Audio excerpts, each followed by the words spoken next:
Hey, I just wanted to show two Ultra Saber customizations I did. I actually started doing some of this work when I was doing my last katana, and so I had like these leftover Subas, and so I wanted to use them.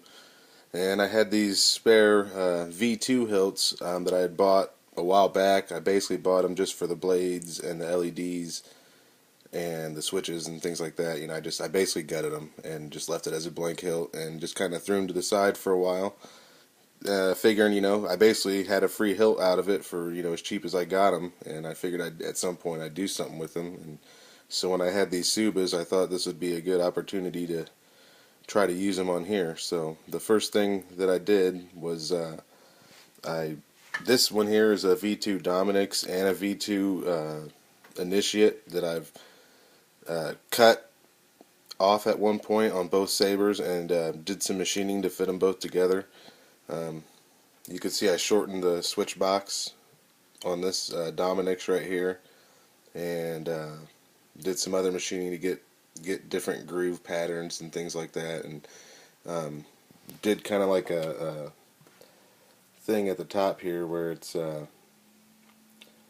kind of like the catalyst, sort of, as far as how the emitter is going to be, but it's going to be more square shaped. I got to do some more filing on it. I'd milled that out, and so I'm going to get it some nice square corners with a file and then sand it all down and everything. And I did some machining on this Suba right here, and did most of that on a mill, and it was pretty easy actually. Wasn't much to it.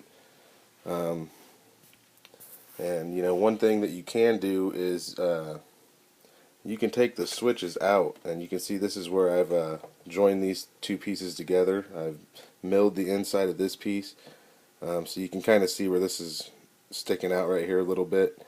That's just because right here where the this bottom part of the switch housing, it's where I milled it out. It's a little bit thinner right there because it's recessed down in there. Um, but I still have quite a bit of thickness right here because the switch housing was so thick. So this is all going to get JB welded together, and then I'll put some pieces in here. I'm actually going to put this piece right here in, and I'm not even going to use it as a switch hole. I got this knurled knob right here, and I don't know if the camera will pick it up that good, but it actually looks really good in there. I just need to sand it and shine it up and everything. And I'll probably use this red anodized switch that I got for this one. But the real reason I made this video was for this one here.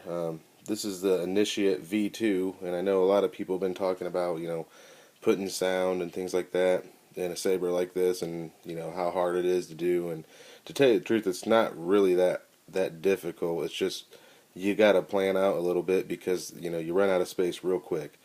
So the first thing I did on this is, you can see I did a little bit of machining, and for the Suba and that, not much, and then I machined off some of the anodized black areas, and then did some weathering. That's basically all I did on this hilt. I didn't do any machining on the inside, so everything fit in there exactly to the dimensions as what the V2s are.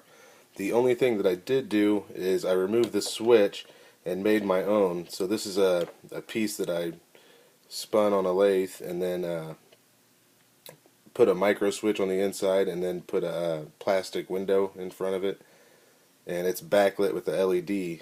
The reason I did that is because now the switch, instead of going all the way to the back of the hilt, it doesn't stick out as far, so I was able to squeeze a 18650 Lion cell basically right behind it, stopping at some point. And then it's got a Hasbro board. I didn't have any Nano Biscottis. If I did, I definitely would have put one in here. I would have easily had the space. And then I actually have the 2-watt bass speaker right here in the bottom, and it actually fits in there perfect, right, as long as you don't use the speaker mount. And one thing that you'll want to do is I heat shrinked over the wires that are soldered to the speaker, and then I also took some black paint. I have a black paint pen, and I painted over everything too, just to make sure that nothing would make contact with the side of the hilt.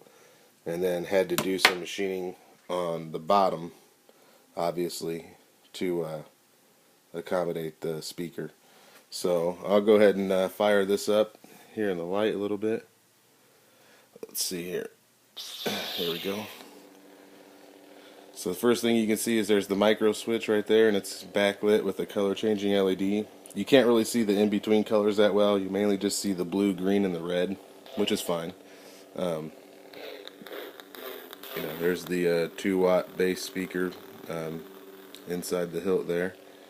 And I've got it set to blue. I've actually got quick disconnects up in the hilt here on each of the colors. This is a RGB LED, so I don't have time to show it because I don't feel like taking the blade out and all that, but it basically has 2 other connectors, one on each color, and I can even put a splitter on the inside to where you have 2 connectors to where you can mix the colors. You can hook up, blue and red at the same time, or red and green, or whatever combination you want, as long as it's just 2 colors. So that's one way you can actually cheaply make a RGB. Basically the advantage to it is you don't have to use LED modules to change the color. You can just use one LED. It still takes about the same amount of time to switch colors as it would to change modules, because you still got to take the blade out and that. But like I say, it's more for the cheapness in me. I don't like to go out and buy a LED for every single color, especially when you can just go buy one RGB LED and wire up each color individually and do that with quick disconnects that way. So anyways, these are really good hilts. Like I said, you can put them on a lathe and do a lot to them because they are very thick along the switch housing and up here. So you can do a lot of different things with them. This one I didn't do much. Like I say, on this one over here, I did a lot more machining. And this actually was the saber that was my bloodbath one that had the crystal chamber right here. So this one will have a crystal chamber again.